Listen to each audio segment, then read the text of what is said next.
Start. Hello, I'm Ayush More and I'm here to explain the working and the meaning of the lock-in amplifier.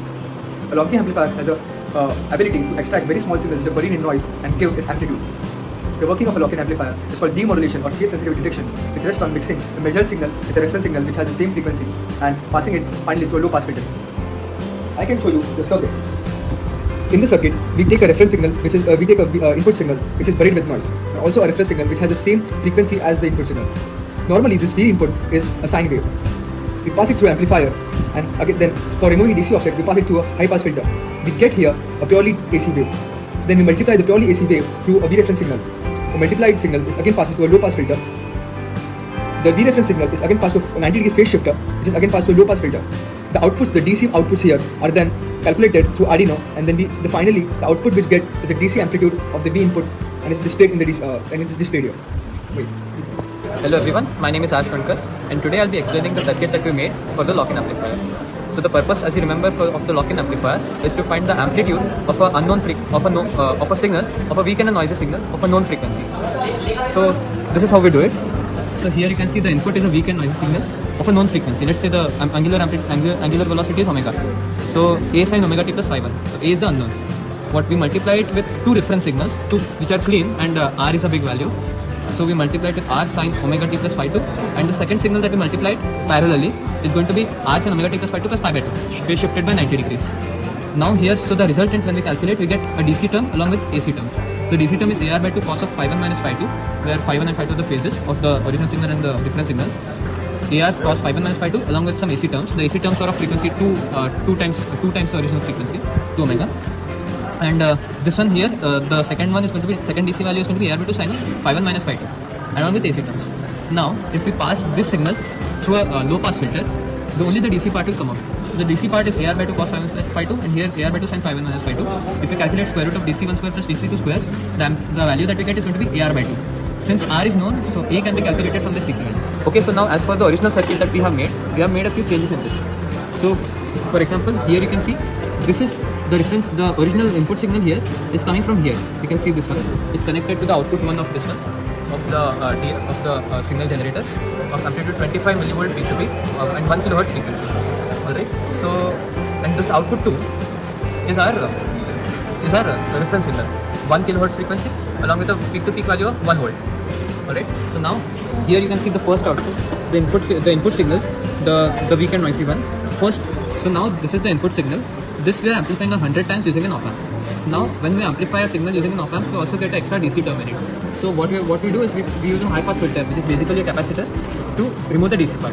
Once the DC part is removed, this is we let it pass out. Now, this reference signal. Now, if you look at the reference signal, this is the reference signal 1 volt peak to peak. It's coming here.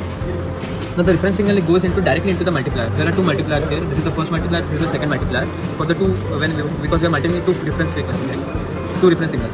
So now this is from here we get this is the first reference signal. So from there it goes here. So now this is called a all pass filter. So all pass filter is a filter such that the input signals, for all frequencies, the amplitude, the amplification is a constant. It's unit amplification. But the phase difference depends on the frequency of the input signal. So in our case, I have chosen the value of resistor and capacitor such that the output signal is phase shifted by 90 degrees. So I am passing the clean reference signal through this all pass filter, which will give me the output is going to be the same signal with a phase shift of 90 degrees. So now that I have gotten two reference signals, I am passing them to the two multipliers. So from here and to the Y2 pins, so the Y1 and Y1 of here and Y1 of here of the two multipliers. So the X1 of both the multipliers, I am passing the original amplified noisy signal. So the output that I am getting, the DC output that I am getting, I am passing it through a low pass filter. So you can see here I have made a low pass filter. There are two low pass filters here. So one for each of the signals. So now here, after the output, I will get the DC value. This is DC1, this is DC2. So this will have the cos phi term, this will have the sin phi term. So now what I do is that there will be a net amplification of K1. K1 into A, where A is the amplitude of the original noisy signal, into cos phi. This output is DC signal, so to K2 into A into sin phi. So to calculate the values of K1 and K2, what I do is that I vary the phase here. So you can see the start phase. I vary the phase here. You can see I'm plotting the output DC values here. So I vary the phase until so the blue represents blue, and the colors blue represents the second one, and channel 2 and yellow represents channel 1. I vary the phase until one of these becomes maximum.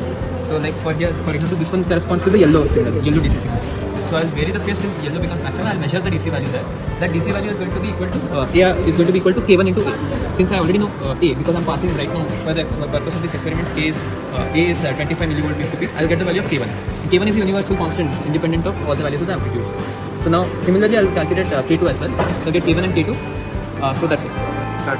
Hello, I'm Ayush More and I'm here to explain the working and the main aim of the lock-in amplifier. A lock-in amplifier has a ability to extract very small signals which are buried in noise and give its amplitude. The working of a lock-in amplifier is called demodulation or phase sensitivity detection, which rests on mixing a measured signal with a reference signal which has the same frequency and passing it finally through a low-pass filtering. I can show you the circuit. In the circuit, we take a reference signal, which is we take a input signal which is buried with noise, and also a reference signal which has the same frequency as the input signal. Normally, this V input is a sine wave. We pass it through an amplifier, and again, then for removing DC offset, we pass it through a high-pass filter. We get here a purely AC wave. Then we multiply the purely AC wave through a V reference signal. The multiplied signal is again passes to a low-pass filter. The V reference signal is again passed to a 90-degree phase shifter, which is again passed to a low-pass filter. The outputs, the DC outputs here are then calculated through Arduino, and then finally the output which get is the DC amplitude of the V input, and is displayed in the DC, and it is displayed here. Wait. I'm Akash Venkatesan, and now we'll see the output of the following program. Right now, if you see here, the K1 and K2 value that we got using the experiment was K1 is equal to 68 and K2 is equal to 70. And here, if you see, the Arduino can't get negative values, but here this is A K1 sin phi and this is K2 sin cos phi. Sorry. Here the problem is sin and cos can take negative values, and Arduino can't display and get negative values as well. For that, what we did was we built a full wave precision rectifier, so that here we won't be able to get the negative values here. And right now, if you get the output and put in the analog pin of the Arduino, you'll be able to view the output. Now I've given 20 millivolt as input, as you can see here. Now if you come to the output, it's 19.36, which is almost close, and the phase is also visible here. Right now, I'm going to channel 1 and I'm going to change the phase. If I change the phase by 10, now it's 30. If you see the output, you can also see that the phase is changing by a unit of 10. This shows that the experiment is actually success and it doesn't depend on the phase. Thank you. Because as you see, the amplitude is almost here. So now we'll see the output if you change the amplitude here. Right now it's 20 here, and the output that we're getting is 90.44 as seen earlier. And now I'm changing the output by 10, so it's 30. Let's see the output here. If I change the input by input 10, you get the output as 28.7, 28.85. You can see it's also close to 30. Now again, we'll change the input. We'll change it to 40. Now if you see the output, it's 38. And regarding the phase, you see the phase here. I went to channel 1. I changed the phase by 10 again. If you see the output here, the amplitude is almost same. But if you see the phase here, it has decreased by a factor of 10. So this also proves that the phase that I changed in the input is not affecting the amplitude that I'm getting, and the phase that you know is sin phi by tan cos phi is equal to the phase, which is K1 by K2. And right now we have found the phase of this. Thank you. Alright, so now here you can see the voltage is 6.06, which is equal to this. Suppose now this is at low voltages, even at low voltages it's working. So suppose I make this 11, output was also around 11. See this? So now suppose I decrease this further, suppose I make this 2, let's see what we get. So you can see it's pretty accurate for low voltage values, and that's usually where the lock-in amplifier will be used, because we have weak and noisy signals, right? So it has low amplitudes. Now let me show one more. 90. So at higher amplitudes, the error becomes a little higher.